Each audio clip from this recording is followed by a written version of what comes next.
and welcome to the It's Live show. We are here, we are ready, and we're mostly on time, so that's pretty good for us, honestly. And there's a whole bunch of things we have to get through in this live show. So don't forget, if you want to ask questions, it's very easy to do because we will be answering questions later. And let me just give you an example of how you would ask a question. There we go. You would write it just like that. Well, not just like that. You'd make your own question, but you would start with all caps question, and then put in the question that you want to ask. Andrea is kindly watching the chat, and she's going to try to collect up your questions as they go by, so don't worry, they're not being missed, and we will try to answer those a little bit later in the show. But to help her out, make sure you put all caps question at the beginning so she can spot your questions amongst the other conversations. All right, I got a little list here to help me make sure that everything's on track. One of the things I have to tell you, first of all, is that this live show comes out every second Wednesday, in theory, and so far, that's sort of been working. The only time it won't come out every second Wednesday is when it doesn't, which could happen sometimes. Actually, we've got a schedule. Oh, I meant to add the schedule on here on screen to show you, but I can actually show you in a different way. Give me 1 second here. I think, yes, I have it here. Let me show you.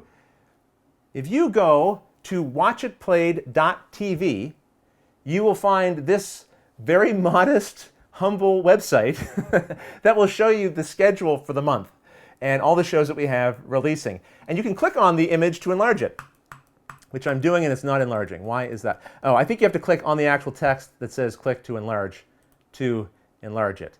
I'll talk to our friendly local Ches Marler about making it so you can click on the image to also enlarge it. But there you go. So that will tell you when the live show is. And if the live show changes, we will update the schedule here as well. So hopefully that's helpful for you. All right. Oops, that was that was a little glitch. All right, the next thing I want to tell you is that we have a sponsor. That's right, I have to tell you about our sponsor, our wonderful sponsor for the live show. I like to give them a little plug at the beginning of this. And our sponsor is Board Game Arena. So let me take you over to their website because I want to show you something new that just popped up on their website recently. Let me see if I can find that for you, because I thought this was actually kind of interesting. So yeah, hopefully you're seeing it now. They just added a new game to Board Game Arena, and it's called Sapiens. And what's kind of interesting, when they add a game here, or really any game that is here, sometimes you can find a little tutorial to walk you through it, in addition to the other types of tutorials. So for example, this one here shows a video explanation. If you click on this, you will get the video explanation from the wonderful W. Eric Martin here talking you through the game. So you can watch the video if you want. But they also actually have the game in action as you would see it on Board Game Arena. So if we click on this here, it will load kind of a sample tutorial game that has these two fictitious people who are playing. And you hit the play button up here, and it will advance you through the different steps of a turn. And over here on the right, it will tell you sort of what's happening. Now this one here is not, as I understand it, a full tutorial walking you through everything. But this is a way to kind of watch and learn how the game works and get a sense of whether or not it's one that might be of interest to you. Because I was watching this, I was clicking through, and I kind of got the sense of it. So we got this market of tiles up here, and then a player will play a tile that they have, which will then extend into the map, allowing them to collect goods and resources, and then they'll pull new tiles out of the supply, right? So actually watching this game through a few times made me want to play it. So Board Game Arena is a place you can go. You don't have to pay any money. You can come on here and you can play these games. And these games are licensed with the publisher, which is a very nice touch, I think. So if you do want to, you can pay for the premium account, which will give you access to certain other features, like certain games that you can create tables out. I think Terra Mystica is one of the premium games. So for that game, you would need a premium account, but most of the games you wouldn't. So that's Board Game Arena. Thank you so much again, Board Game Arena, for helping to sponsor this live show. There is one other little plug I want to give here, and this is not a paid sponsor or anything like that, but this is just some friends of the show that I wanted to give a plug to.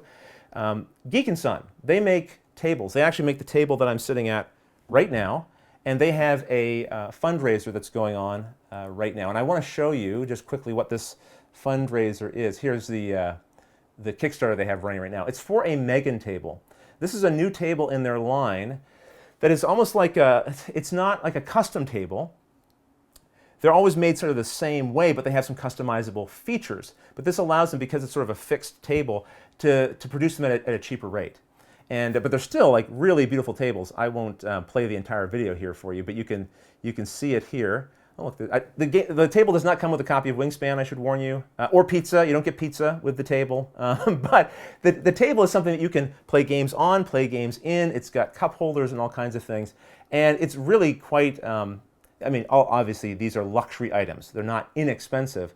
But in their line, this is one of their cheaper tables, and they look really, really gorgeous. And I don't mind saying that because I've had this table for a long time. This is not the same table, but it's similar. And they just have really high craftsmanship, and the quality is fantastic. I really don't have a single complaint. Now, the one thing about that table is it is only open to people in the UK or in Europe, I believe, currently. So that's something to consider there. But I wanted to point that in your direction and thank them for providing this table that I use here in the show and have been using. So that is my talk about Geeknson. I also want to say a very happy birthday, happy 17th birthday to Tate, who might be watching. So happy birthday to you, Tate. All right, well, now it's time to get into a couple of questions. And I do have a question that was sent to me through the Board Game Geek Guild. And let me see, I think I have it queued up here.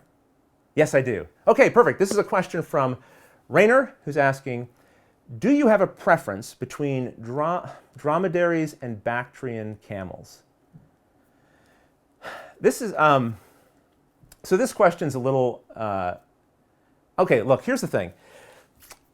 I understand that the live shows over the last couple of episodes have gotten a little bit silly, frankly. We've had these silly fake phone calls that have come in that really, as a gag, haven't really worked, and that's my fault. I think I've set kind of a tone here, frankly, that this is sort of a silly place, when really it's sort of meant for more serious conversation about board games and other things. So I just think, if you don't mind, I'm just going to pass over that question, and we'll hold on one second. Hold on. Hello? Hello? Adi? Oh, hold on. Sorry, 1 second. My phone's not working. I forgot to plug in the other element here. 1 second. Adi. Sorry, it's a new phone. I'm still getting used to it. Hello? Hold on. Are you there yet? Just 1 second, please. Just hold on a second. Okay. Hello? Hello? I tried calling in on the other two phone lines, but I couldn't get through. Yeah, I've had those. They're disconnected, Chaz. They're disconnected. But you've got the right line now. What's going on? Well, I just called because, oh my gosh, I heard Rainier's question about camels, and I have opinions about camels. And I'm assuming that you know the correct answer to his question, which is dromedary, like all day dromedary. You're a dromedary camel fan. Well, hold on. I just want to respectfully disagree, because the Bactrian camel is the superior of the camels. The Bactrian camel, Chaz, you got to think about it this way. I mean, it is basically the ergonomic horse of the desert, right? It cares about, it's got two humps. It's got a hump right behind when you're seated, right? So it's supporting your back while you ride, that long trip to the desert. I can't see how you would want to ride on top of a hump, which is, I guess, really the only option with the dromedary, right? So I think you would concede, right? I can't believe you went right for ergonomic horse. You went right for that argument. Oh my gosh! It's predictable, too predictable for you. It's offensive in a way, because the dromedary can store. You know, a lot of people think that the dromedary stores water in its hump, but that's wrong. Oh my gosh, it's so wrong. They store fat, and the fat is what stores water. And I mean, anyone who doesn't see that and the beauty in that elegance of design, they get away with just one hump. They don't need two. They're more efficient. Oh, interesting. All about the efficiency bias. Okay, I should have expected that from you. Okay, well, that's an interesting point. But hold on.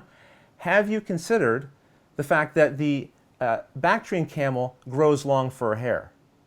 So, although as well as being something that can handle warmer climates, when it gets cold, your camel is going to get the sniffles right away, whereas mine is suited. Your camel is essentially a hippie. Well, I like to think of it more as a protective layer. You know, you don't go out of the house when it's cold without putting a jacket on, right? Like, so it's basically comes equipped. How much water loss can your camel put up with and still survive? Mine can put up with losing up to 30% of their body weight in water. Okay. All right. Well, that is impressive. I'll concede that. However, the Bactrian camel has 2 rows of eyelashes, long eyelashes. So I like to think that the Bactrian camel also comes prepared to, perform well in a fashion show. It's got two layers of lashes. Chaz? Oh, you do make I do make a good. I know my argument. camels, my friend. God, I'm torn. I'm torn like almost 50-50 now, you know? Is there anything else we can come up with to tip the balance I think here? I think it's basically settled now that I have won. Okay, hold on one second. That can't be this phone. Hold on one second, Chaz. Hello? Hello? Hello, Rodney? Paula! Rodney, Chaz? Yes. Hey, look, I know you guys are doing a live show right now because I'm watching it. Oh. And you're having this argument about camels, and I have to tell you that you are both wrong. The best camel is obviously the wild Bactrian camel. The wild Bactrian camel. Yeah, which is sort of like yours, Rodney, but better because it's not domesticated. Are camels meant to be pets? Are camels meant to be pinned up in cages? Are camels meant to be ridden by humans? I'm going to say no. The happiest camel is a camel that's wild, a camel that's living their own best life, a camel that's saying YOLO and running around the desert with whatever number of humps they feel like having because they get to choose their wild. I'm sort of rendered speechless by that. I don't know. Chaz, do you have something to combat that with? Anything? Dromedary camels are occasionally preyed on by wolves. But no, other than that, I got nothing. Do you think a wild Bactrian would allow themselves to get preyed on by a wolf? No! That wild Bactrian is going to be like, with their hooves or whatever. Look, Sure. But I mean, like, they do what they want. Could you like spend time around a wild Bactrian animal though? Like, it doesn't sound like something you could hang out with. Well, I mean, you don't need to hang out with the camel. The camel's living their own life, but you can stand respectfully at a distance and appreciate the beauty of nature. Prove it. Okay, I've got a picture. You have a picture. You have a picture. Oh, Yeah, okay. I'll show you. Look at this now. That's not fair. She came with photo evidence. See, there you go. Wild Bactrian camel. And me, at a distance, a safe distance, a respectful distance. Letting the camel experience its own world, be its own self. And I'm just like, hey, you know what? I'll be here about 20 feet away. That does seem safe. Okay. Well, I wasn't counting on the wild Bactrian counter argument to this, so. I got to give it to Paula because her argument sounds a lot like my logic with my high school girlfriends too. Just I'll be here 20 feet away. Give them some respectful distance. Yeah. Let them live their best life. I'm going to put these phones. I'm going to just put these phones on speaker because it's hard to hold both of them here. Just 1 second. That's how these work. Okay. There we go. That's better. All right. Listen, I don't know. I don't know how the viewers feel about this, and maybe they have their own opinions about it. Do you think we could run a poll on these camels, perhaps, Chaz? That is an excellent idea. In fact, I already had one written up to prove I was right, just in case I needed to. And poof! Right now, if you go to the Watch It Played YouTube channel's community tab, you will find a poll where we're asking you which species of camel is the best species of camel. And you'll have dromedary, Bactrian, wild Bactrian if you must, and even other where you can tell us your answer in the comments. Fantastic. I'm sure. I'm going to vote right now. I'm pulling it up on my phone. I'm sure that poll is going to get a lot of entries. I suspect people care very deeply about this topic the way we do. Wow. Well, Paula, really nice of you to drop in. Well, thank you for letting me just interrupt here in the middle of your really important board game related Apparently argument. this does nothing. Apparently the phone still works just fine. I don't know how phones work, clearly. Listen, while you're here, do you want to join us for a game? Yeah, let's do it. Let's do it. So I have a game here. This is one that I discovered. Gosh, when did I discover this? Was it Gen Con? I feel like this was a Gen Con release. Yes, it was. It's the game Medium from Greater Than Games. And we played it a bunch there and had a great time. And Greater Than Games agreed to sponsor a little playthrough of this. We'll do a little short playthrough of this game amongst the three of us. But everyone who's watching, you can also join in and play along with us as well. It's really simple. So there's a whole bunch of cards in this box, such as a whole mess of them. Look at them in here. Although I do have an expansion here. It holds the expansion, which is great. But the decks of cards are very simple. They just have a word written on them, like kitchen, that you see here. So normally each of us would have our own hand of cards. Now, Chaz, I believe you have the game as well. So you have, yeah, you do. Perfect. Paula, you don't have a copy of this game, but that's okay. You can share with me. I'll hold up cards for you. Basically, what's going to happen is a player would pick a card from their hand. Like, for example, I've got Burger here.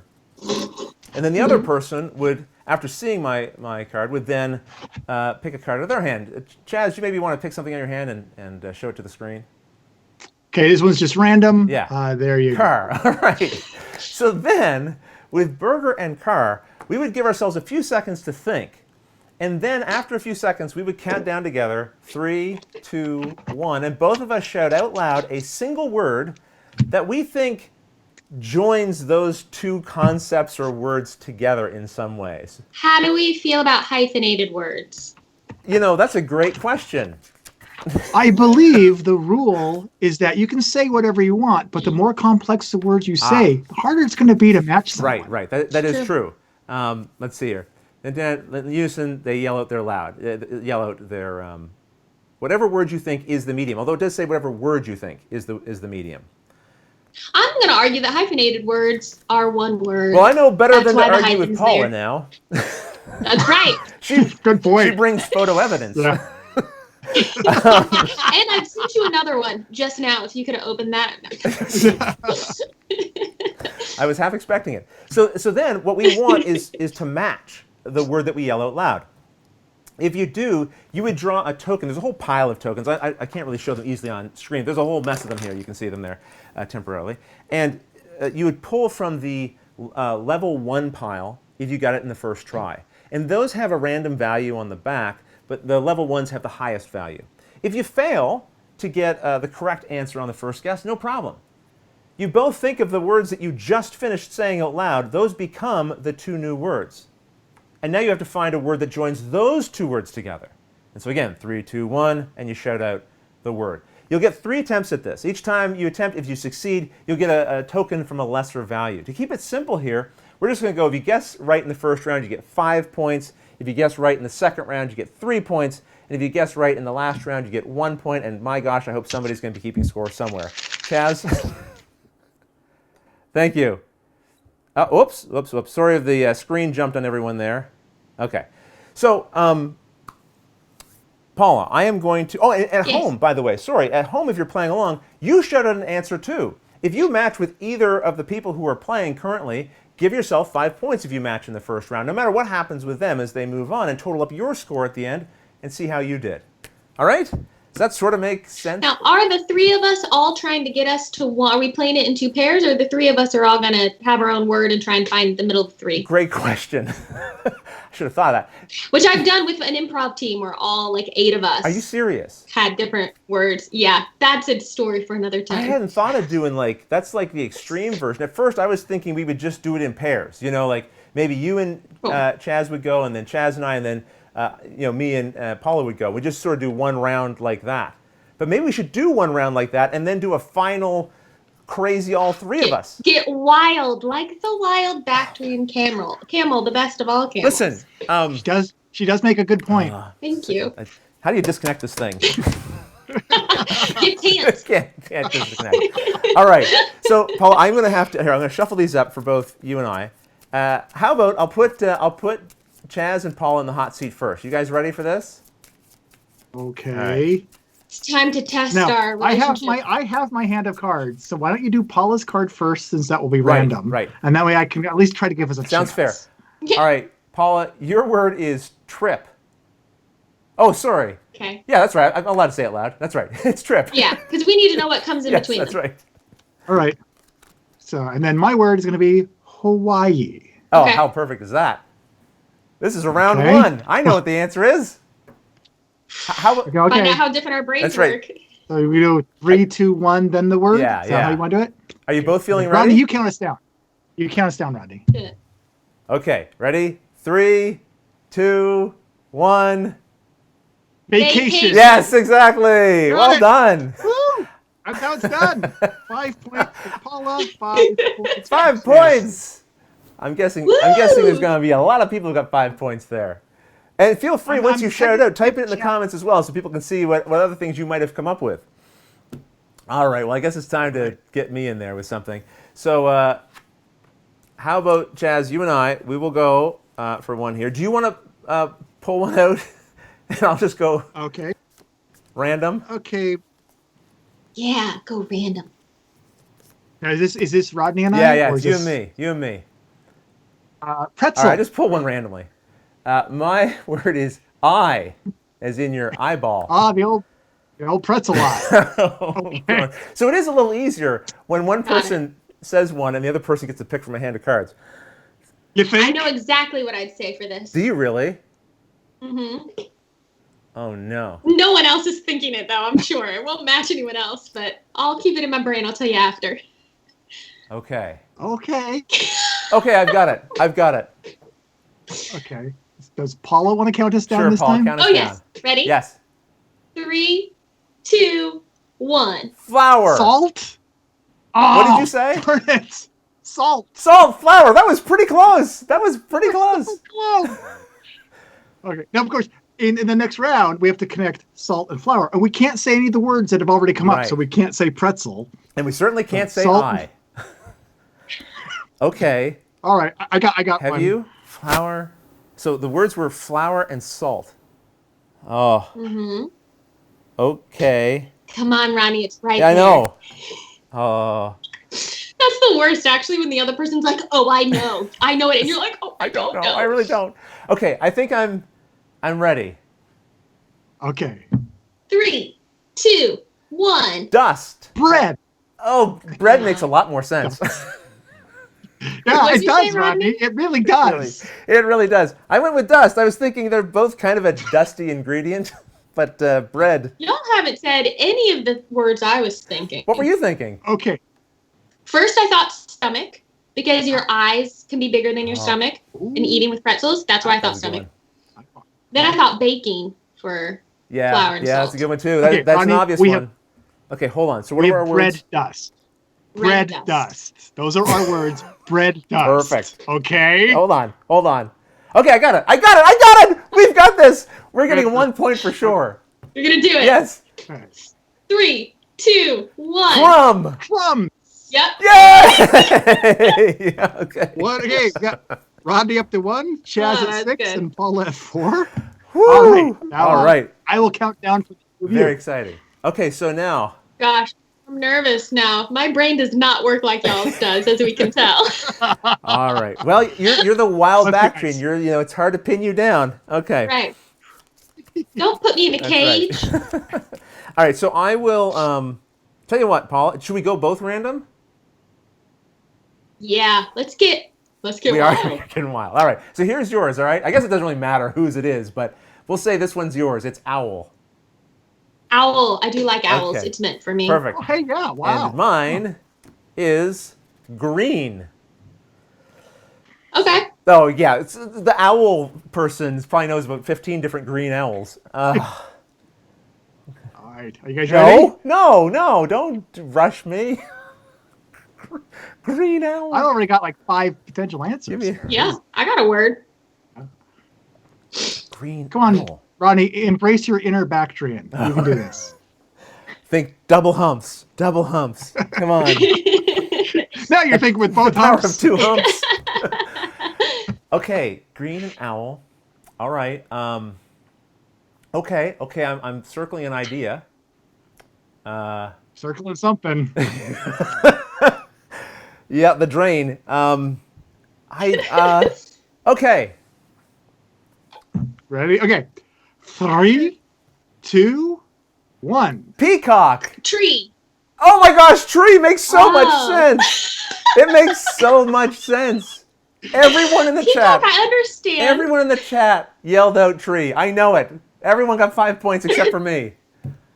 I was thinking, okay, what's a green bird? And I went with peacock. And is it even a green bird? I mean, it's got. There's green on peacock feathers, but no, they're mostly blue. Come on, Paula, give me this. You know, blue, the non-green of nature. Okay. You know. So where are we at now? We got trees and Tree. peacocks. And peacock. Super. Oh boy. I got something. I sure don't. Oh, I got something, Paul. I'm feeling okay with this. and peacock. I was like seriously sweating during that last one. I could not think of anything. And then you yell out tree, and the most obvious, sensible, common. Oh my gosh. Okay. That's one of the best things about this game is when one partner knows it instantly and the other one just is scrambling. But are you guys ready? Oh, sure. Hold on. I just realized I can't say my word. Never mind. Was it owl? No. Hold on. So what is it now? Is it We rude? got peacock and tree. Okay.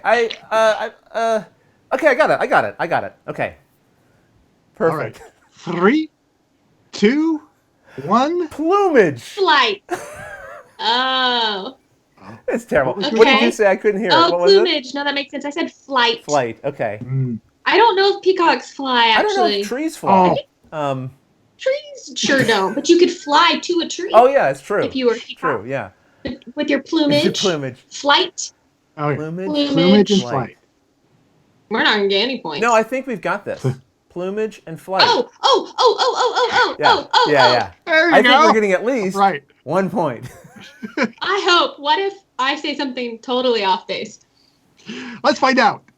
3, 2, 1. Bird. Feathers. Oh my God! No. Paula was right. Paula had the right answer. Oh, did Paula have the right one? Feather. Paula did. That is plumage, feather is better. Paula, I have to give that one to you as well. Oh, no. Bird also makes Yeah, sense. I felt pretty good about bird. I felt much better than I did when I said peacock. Okay. That's okay. It's okay, Rodney.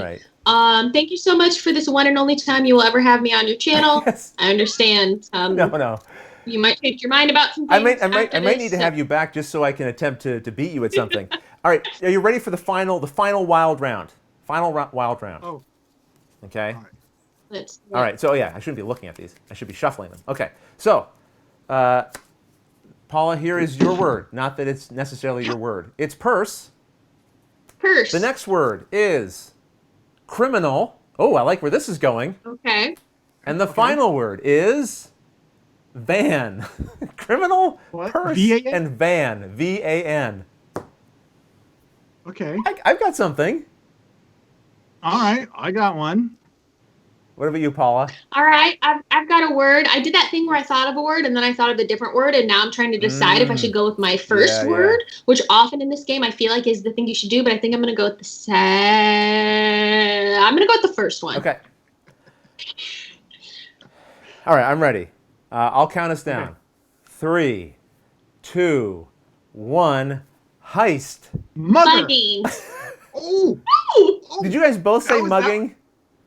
I said mugger, but We're Close Close, enough. that's I would Cal, totally accept that. I said heist. I mean, it's the least sophisticated heist ever perpetrated. Hey, give me that. Yeah. You know, mugging and mugger is a lot better. I don't know. You got all those, Ocean's 11's heist films where they're just, grabbing purses off the street. Yeah, it's totally fit. You know? Well, we've sort of got so we got mugger, mugging, and heist.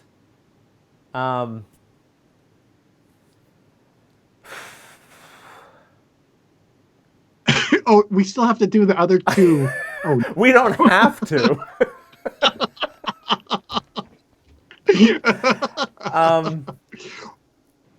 well, whether we do or we not Yeah, what's the don't, I just scores? want to point out that the scores are currently Rodney 1, Paula 5, Chaz 6. Well, this is a perfect time to stop because there's no way for me to plow my way back into any kind of running whatsoever. Please, everyone who's watching, post in the comments what your score was. I'll be very excited afterwards to go back through them and see if anyone else had a 1. Oh my goodness.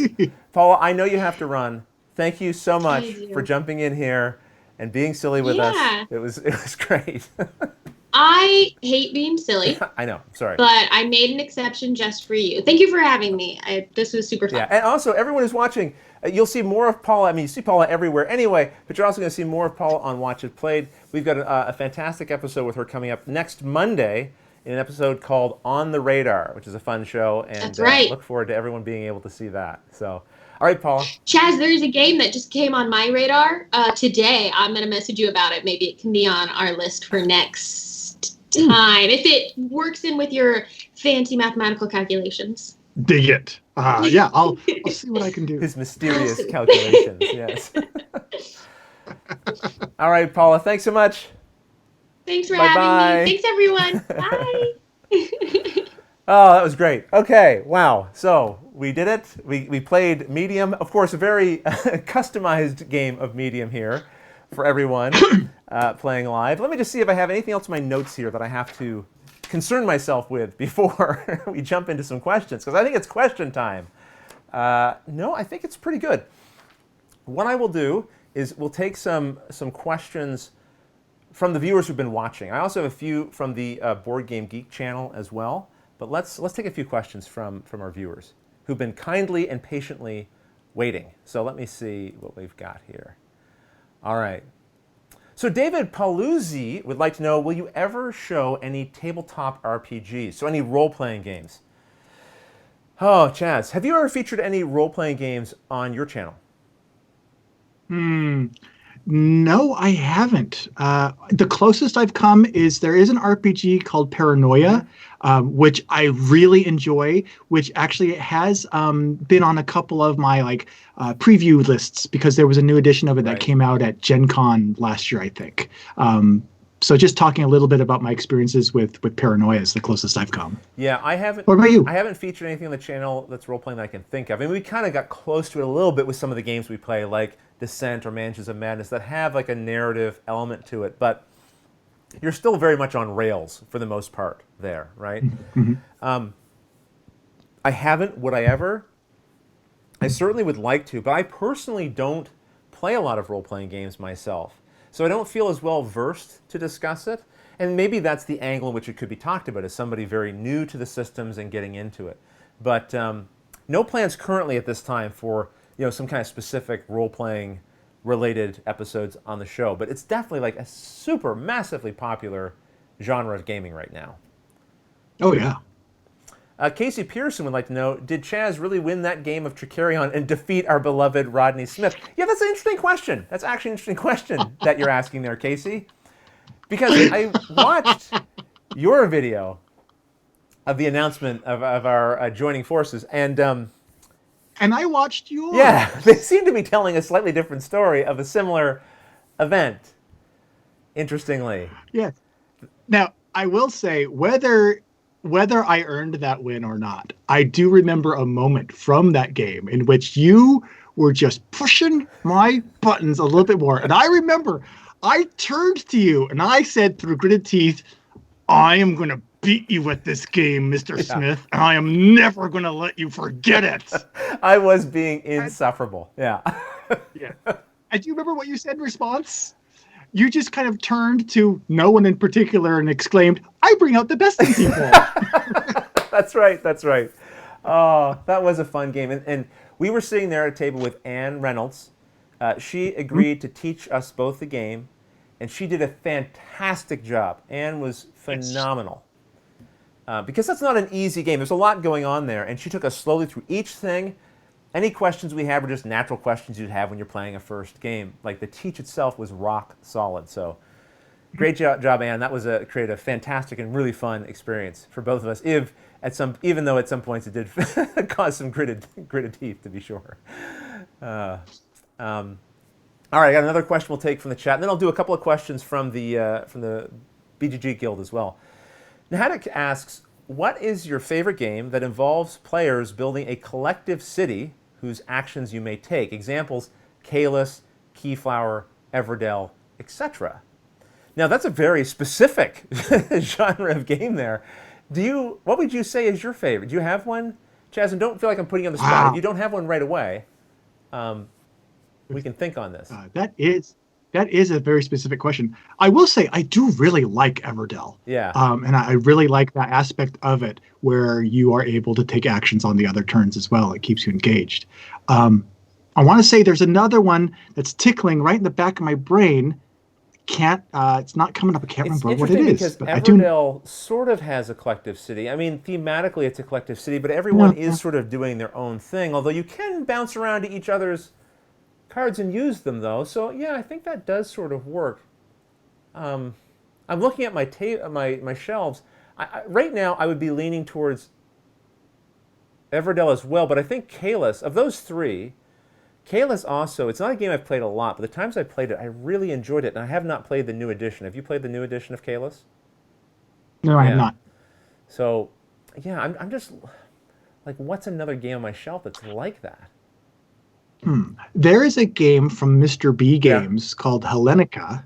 And Hellenica is this big, huge city building type game. I've read through the rules.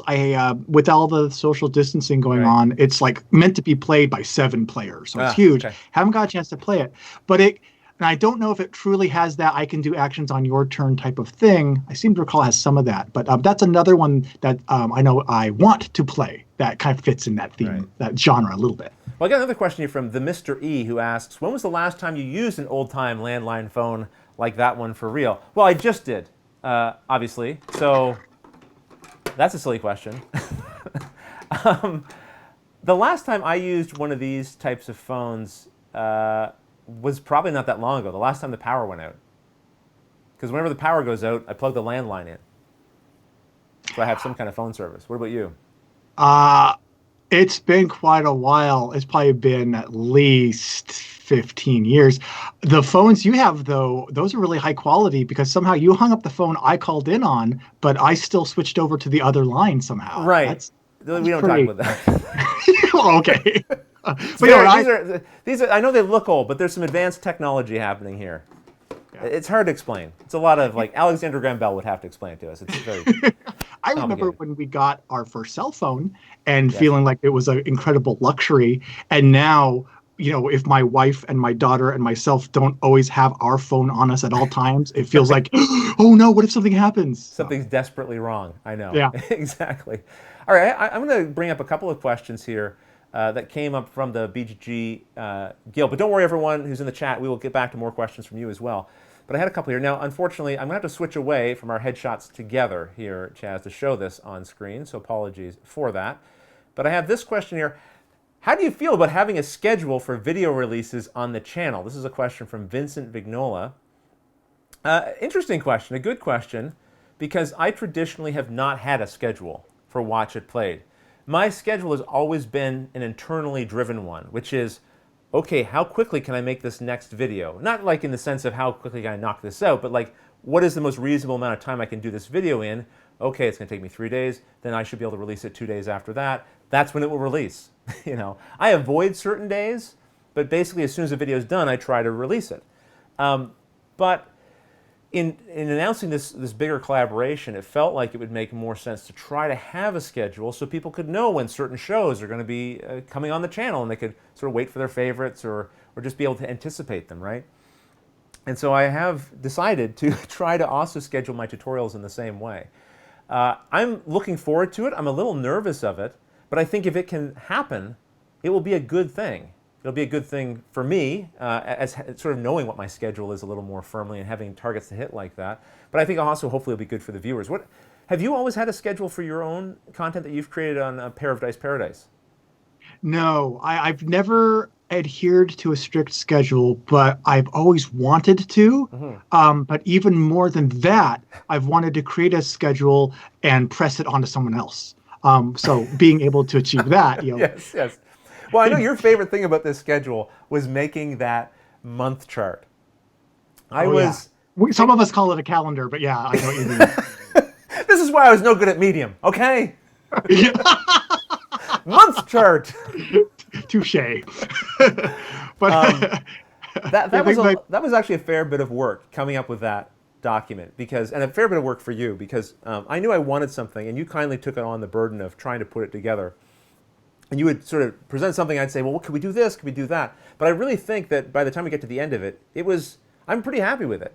Like, I think it's a pretty visual, mostly easy to read schedule. And certainly people who may make use of it over time, feel free to leave us feedback about it. If there's something you find maybe a little confusing when you see it, or something's not easy to read about it, certainly feel free to let us know, and we'll take that into consideration. Absolutely. Yeah. All right, let me bring up another question here I had from the BGG Guild. Oh, do you have a preference? Star Trek or Star Wars? That's from Tom Headington. A preference. I definitely have a preference here. Do you?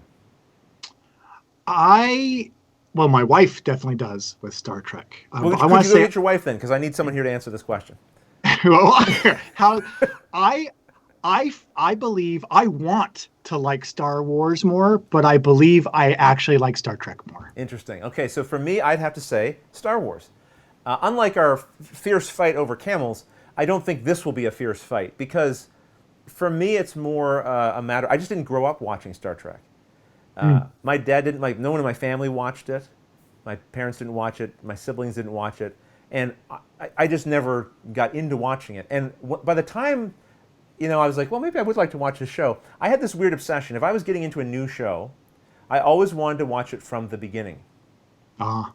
The problem with Star Trek is that's a whole lot of episodes. That's why I've never watched Doctor Who.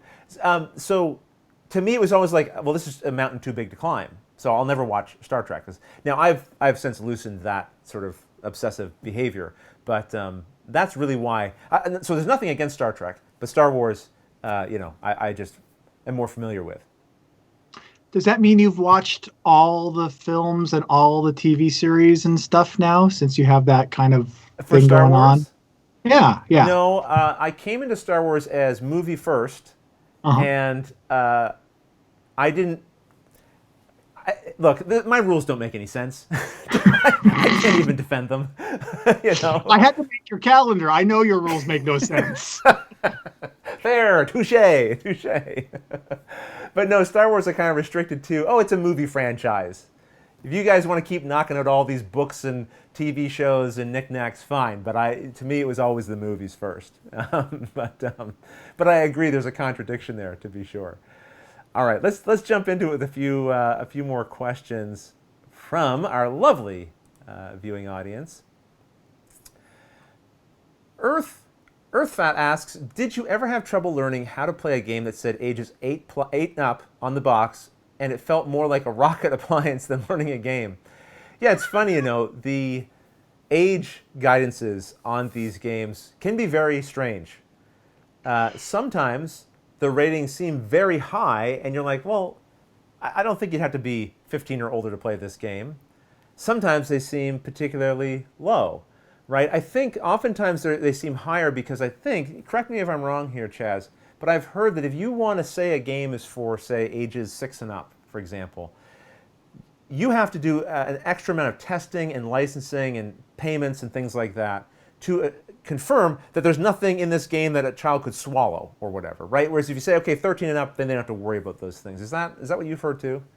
From my understanding, that's exactly as I understand it as well. Yeah, it's based on the components and his certain age range. Under that age, additional testing. So it's kind of. No, yeah, go ahead.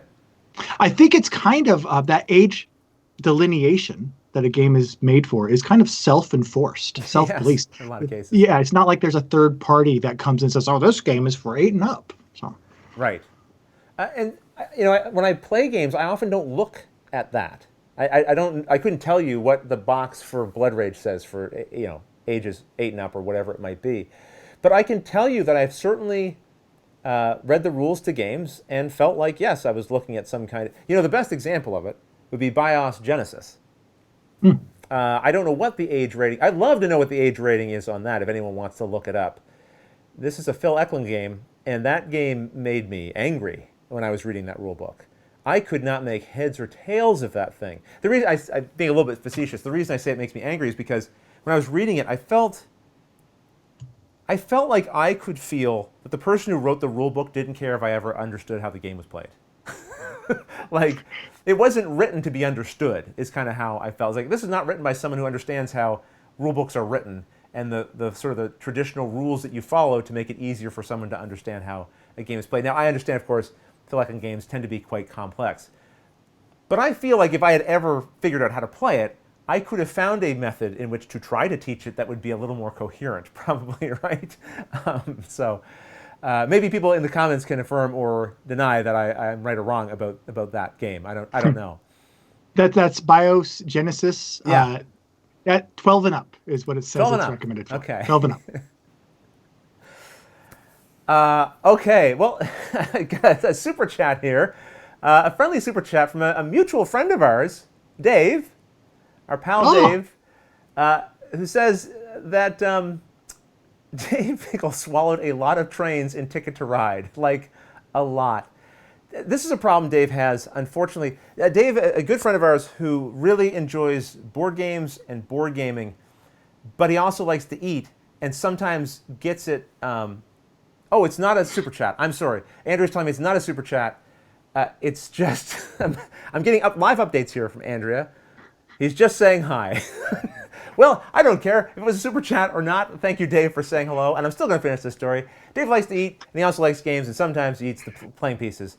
It's resulted in him buying a lot of replacement parts, unfortunately. So, all right. And I should remind people, there is a super chat function. If you would like to support the show while you're watching, you can hit the little $ in the corner and make a donation to the show. That's wonderful, and Andrew will let me know about that, so I can say thank you for that. Vanessa G would like to know, when will there be another vlog? I'm missing seeing those little slices of PEI and birds.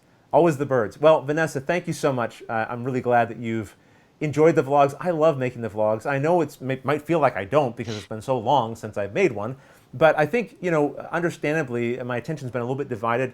Chaz and I have been working for a while on this collaboration and the announcement and all the shows that we're trying to bring, and we really want to make sure that this is a smooth kind of transition for the channel and that we're making videos that people want to see, and maybe even don't want to see occasionally when we argue about camels. But the idea there, right, is to sort of focus on that really well and make sure that that is sort of working well. But I definitely plan to get back to the vlogs because I made a commitment, and I plan to fulfill it, of making at least 100 episodes, and we're on episode 50. So let's see. Chaz, I will, if you don't mind sticking around for one more question, then I will do a sort of a speed round to try to get through a few more of the questions that are here in the chat, because everyone's been super patient. So do you mind sticking around for one more? Sounds great. Awesome. Thanks, Chaz. Okay, so the next question is from Daniel Schoblin, who asks Rodney, and Chaz, we'll say, what is your favorite board game to play of all time and why? Well, there's no pressure here on this answer. Of all time, Chaz. Also, which of the tutorials that you have done on your channel is your favorite and why? Well, that one might be more of a specific question for me. So let me answer the first. What's my favorite game of all time? Oh, this is such a tough one. And there's a reason why I traditionally never answered this question in the past, because it's so difficult to say. I find my favorite game is always situational. I could tell you, for example, that I love Brass Birmingham, but there are so many situations where that would be the least favorite game of mine to play. I wouldn't want to pull that off the shelf and play it with certain groups of people.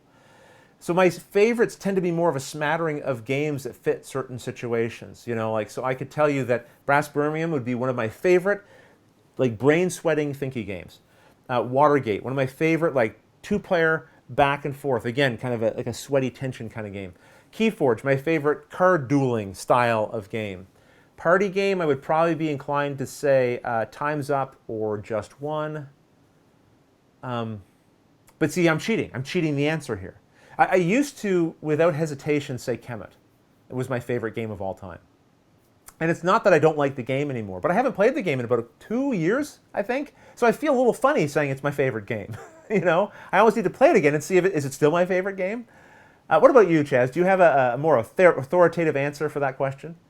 Oh, no, I'm going to cheat too. Oh, good. That makes me feel better. Yeah. Traditionally, historically, my answer to this has been HeroScape. Okay. I remember when HeroScape came out, and HeroScape is the 3D plastic pieces with got all the little different sets of figures and stuff. And when it first came out, I purposely didn't buy it for 6 months because I knew as soon as I started getting it, I was going to want to buy everything and have just bins full. And now I have bins full of it. Well, you knew yourself, didn't you?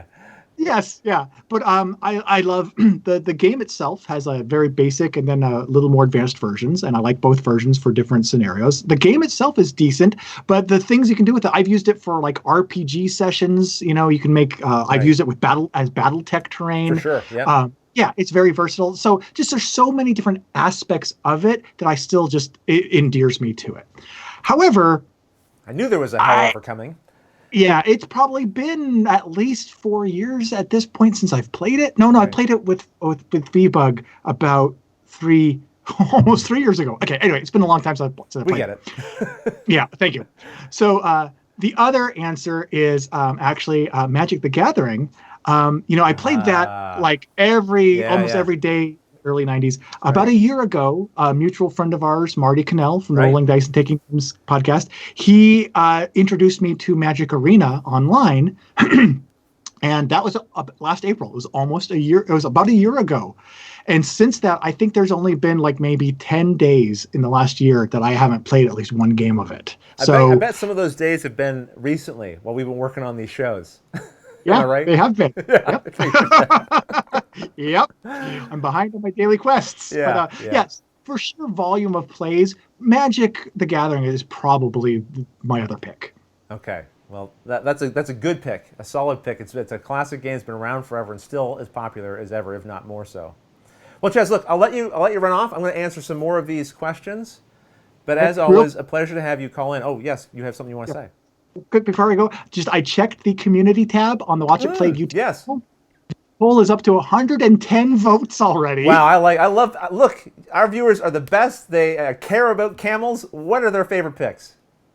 Okay, from bottom up, with 15% is dromedary, the single hump camels. The single hump, okay. Come on, dromedaries. We need to rally. Rally. Yes, yeah. And at 35%, it was in the lead originally. Look, it's two humps. It's going to double, of course. 35 makes sense. Yeah. I can't argue with your logic. Wild Bactrians have 35%, and in the lead with 45% are Bactrians. Well, there you go. Well, they just to be clear, they prefer Camelus bactrianus, but okay. Very good. Awesome. All right. Well, I will talk to you later, sir. Absolutely. Goodbye. I'll hang up on you officially. Which phone was it? Right. Here we go. Hanging up the phone. There we go. Oh, I love that guy. All right. So thank you, Chaz, again for joining us. Let's jump into some more of your questions, though. We got a lot to get to here. Okay, there is a super. There's a super chat for you, Chaz, and I let you go. I am so sorry. I think it's from Wow, Chris. I'm sure he's actually listening right now. Let me see if he's gone. But I'll make sure he gets that message. Very kind. Let's see. Speaking of videos, people want to see, when will we get a proper Star Wars Rebellion video? Oh boy. Yes, that that question. That will haunt me forever because of the aforementioned Marty Cannell. I don't know. I mean, I read the rule book cover to cover. I thought that would buy me 3 or 4 months of solitude from that question, maybe. Apparently not. People are apparently not willing to take a reading from cover to cover of the rule book. Pete Shari, thank you so much for the super chat. And just for that, I have mispronounced your last name, as I always do. It's our long-standing tradition. Pete has been a good friend of mine for a long time and a long-time viewer of the show. And I always love being able to see him. And actually, it's one of the things that makes me a bit sad. I mean, there's lots of things to make people sad right now about the virus and not being able to travel. But that's one of the things, right? Not being able to see people that you normally don't get to see very often, except at conventions. And Pete's one of those wonderful folks. So, Pete, I miss you. And I know you are still looking for a proper Star Wars Rebellion video as well. I will... who knows what will happen, all right? But I appreciate the super chat, and I do look forward to seeing you soon. So, Chaz, since you're in charge of the schedule, when are you scheduling Rodney's Rebellion video? Well, first of all, to be clear, it's not exactly like he's in charge of it. It's very much a collaborative effort, but I suppose he does have editing control over that Photoshop file. I need to get that from him so that he cannot just schedule that in for me. Dave Finkel, no question, but a super chat donation. Thank you, Dave. That's very kind. Despite what I said about you eating components, I appreciate the super chat donation. Dave, you're a good fella. And Dave has a fantastic newsletter about board games that I want to share with you. He refuses to get me a website link. Andrew, if he has one now and shares it in the chat, please let me know, because I want to tell people about it. If I don't tell you about it in this episode, hopefully in the next live chat I can tell you about it, because it's a really, really awesome newsletter he's been working on. And he's working on getting a website together to more easily share it, so people can, like right now, people have to email him personally to get on the email list. So we're trying to get Dave into the 20th century here. All right, Funky Cat Games. Now we're going to try to do some speed round here because we are at 9:30. That means we've been going for about an hour. I'm going to try to get through a bunch of these questions for you. Funky Cat Games, have you taken a look at Hero Forge? If you have, did you make a miniature? So Hero Forge is a company that will like scan your body, I think. At a convention, get your body scanned, or you can get a picture taken, and then you can make a miniature of yourself. I think you can also just go in and customize selections. I am aware of them. I have never done it. It does seem interesting.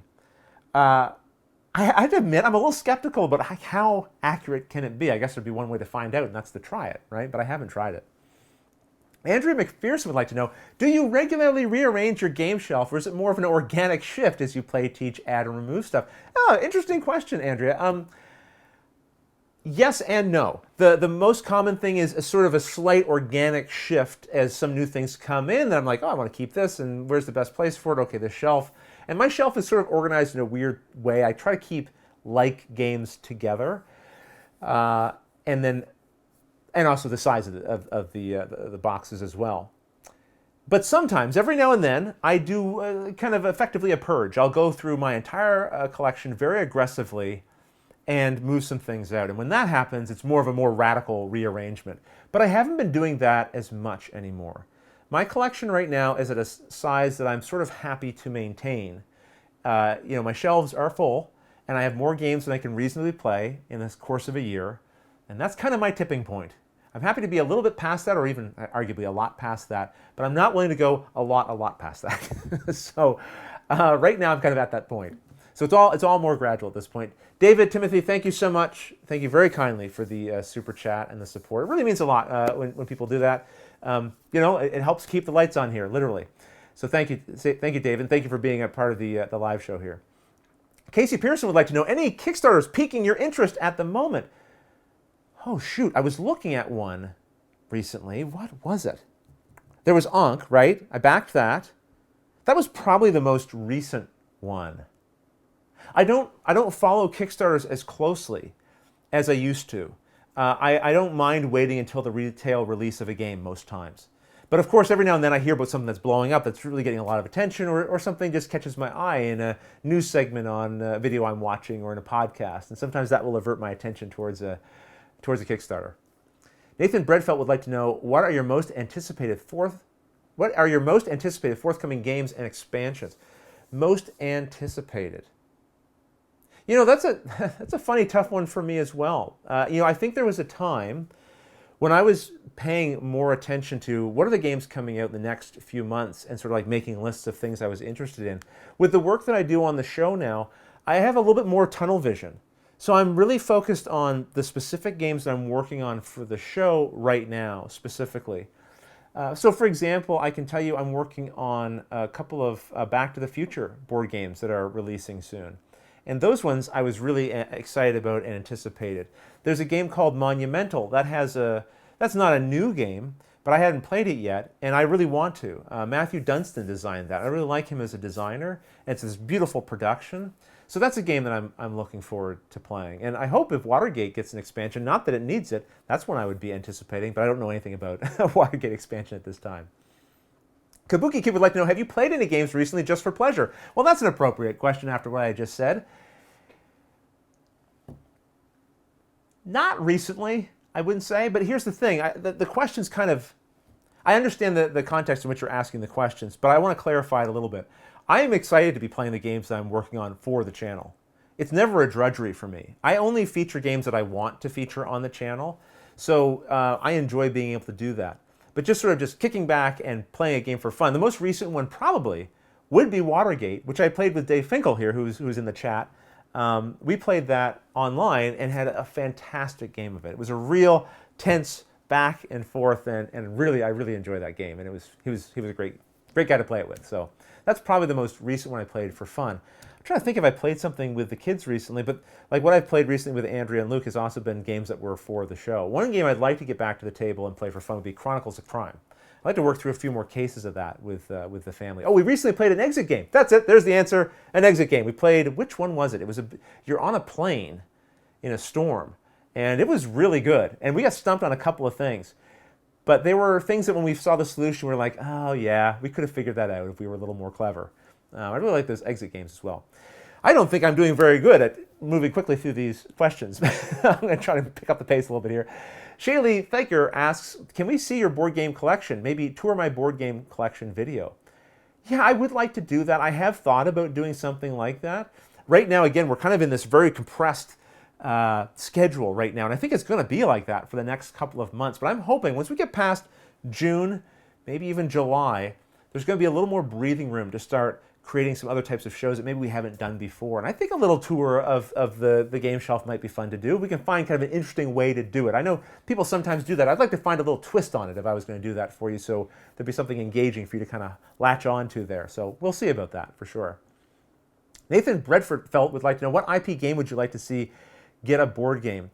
I have answered this one before, so I'll just answer this one quickly. There's a great show from the 60s called The Prisoner, and I'd like to see that made into a great board game. Amanda Panda would like to know what one animal should be in every game. Well, with a name like Amanda Panda, I feel like you might be leading me to say panda. Pandas have been in a number of games. Camels, we talked about camels here, but I'm going to go with an animal that was mentioned in this episode as well that I cannot think of. Have I seen in a game? A peacock. There's a party game that uses peacock feathers that you put in a holder. Gosh, what is the name of that game? It's slipping my mind right now. Someone in the comments probably knows. If you know it, type it in there so people will know and I can watch it later, and then I'll remember what it was I was trying to say. And that was a pretty clever integration of a peacock into a game.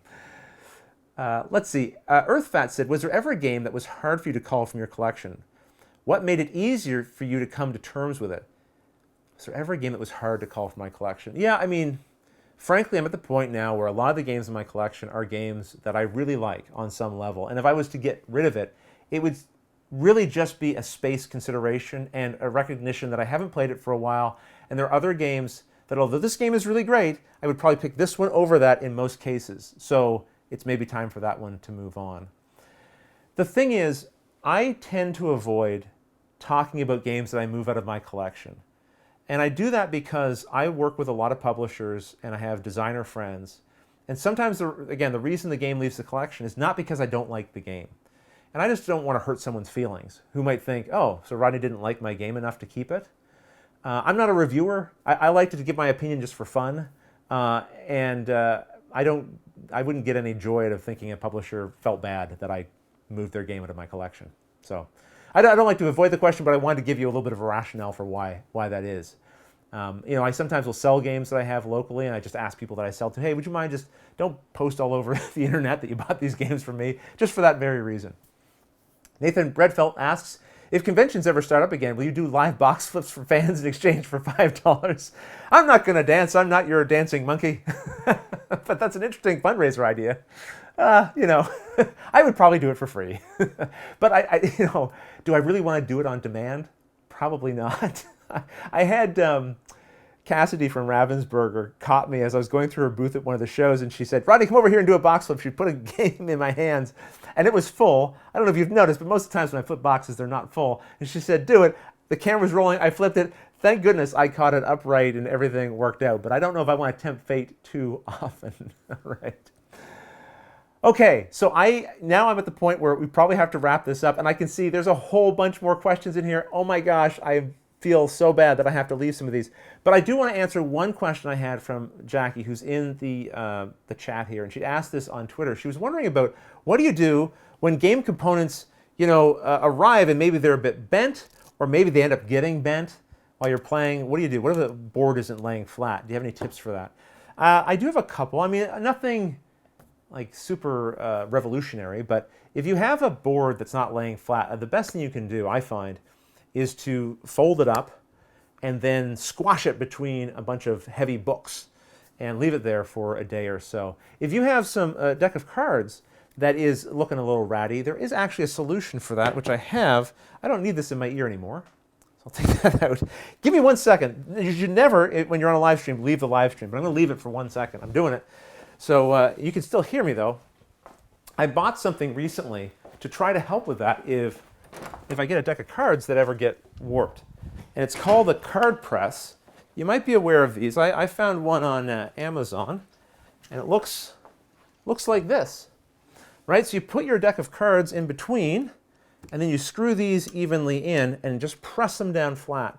They'll often be used for like playing cards and that, and I have a whole bunch of playing cards because I've been dabbling a little bit with Magic and that, and so this was just, I wanted to have this on hand to help squeeze a little more life out of playing cards that I had on hand, but you could use this definitely for card games, board games, that sort of thing. So that's my only real tips there, because there's not a lot you can do. Sometimes the warping can be because the game wasn't properly stored when it was after it was manufactured. Sometimes after a game is manufactured, they will put it in certain kinds of environments. I forget what it's called, but they try to address the humidity levels, any kind of moisture that might already be in the card and so forth, and so that when it ships, it's not going to warp over time while it's shipping.